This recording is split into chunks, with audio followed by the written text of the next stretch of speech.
Hello, నా పేరు doctor Obulesu. చిన్నపిల్లల వైద్య నిపుణులు, అశ్విని హాస్పిటల్, ఎల్లారెడ్డిపేట, రాజన్న సిరిసిల్ల జిల్లా.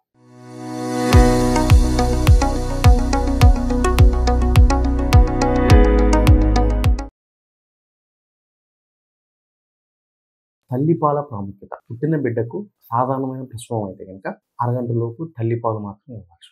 కొంతమంది తల్లిపాలు ఇవ్వకుండా ప్రీలాక్టివ్ ఫీడ్స్ అంటాం. అంటే తేనె కానీ, ఆవు పాలు, గేదె పాలు కానీ, కొన్ని నాటు వైద్య మందులు కానీ, దానివల్ల బిడ్డకు ప్రమాదం జరిగే అవకాశం.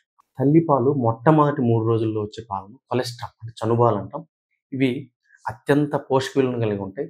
శక్తిని అధికంగా ఇచ్చేటువంటి, జబ్బును తట్టుకునేటువంటి, వ్యాధుల బారి పడకుండా కలిగేటువంటి అన్ని రకాల పోషకాలు ఉంటాయి. యాంటీబాడీస్ రిచ్, మోర్ డబ్ల్యూబీసీ ఉంటాయి. ఇంకోటి అంతేకాదు, పేగు ఎదుగుదలలో ఉపయోగపడడం కాకుండా అలర్జీ నుంచి కాపాడడం కాకుండా జరుగుతుంది. ఇంకా విటమిన్ ఏ అనేది అత్యధికంగా ఉంటుంది. దీనివల్ల ఎపిథీలియం రీజనరేషన్ అంటే ఈ రిపేరింగ్ మెకానిజం అంటే అవి బాగా జరుగుతాయి. ఇంకోటి, ఈ కొలెస్ట్రాల్ పాలు ఫస్ట్ 24 గంటల లోపు చాలా తక్కువ వస్తాయి. ఒక 30 ml మాత్రమే వస్తాయి. చాలా మంది ఏమంటారంటే చాలా తక్కువగా పాలు వస్తున్నాయి, పాలు సరిపోవట్లేదు, పాలు రావట్లేదు అని చెప్పి తల్లిపాలు పట్టడం మానే. కానీ అలా చేయకూడదు. ఎందుకంటే చాలా తక్కువగానే వస్తాయి పాలు. అలా ఫస్ట్ 3 రోజుల్లో, రెండో రోజు 3 రోజులు పెరుగుకుంటూ వస్తే 3 రోజుల తర్వాత వచ్చే పాలు రంగు కానీ అవి కానీ మారతం జరుగుతుంది. కాబట్టి ప్రతి ఒక్కరూ కూడా తెలుసుకోవాల్సిన విషయం ఏంటంటే ఫస్ట్ 3 రోజులు వచ్చే పాలు చాలా మంచి పాలు, అవి తక్కువగానే వస్తాయి, ఎక్కువ సార్లు ఇవ్వాల్సి ఉంటుంది.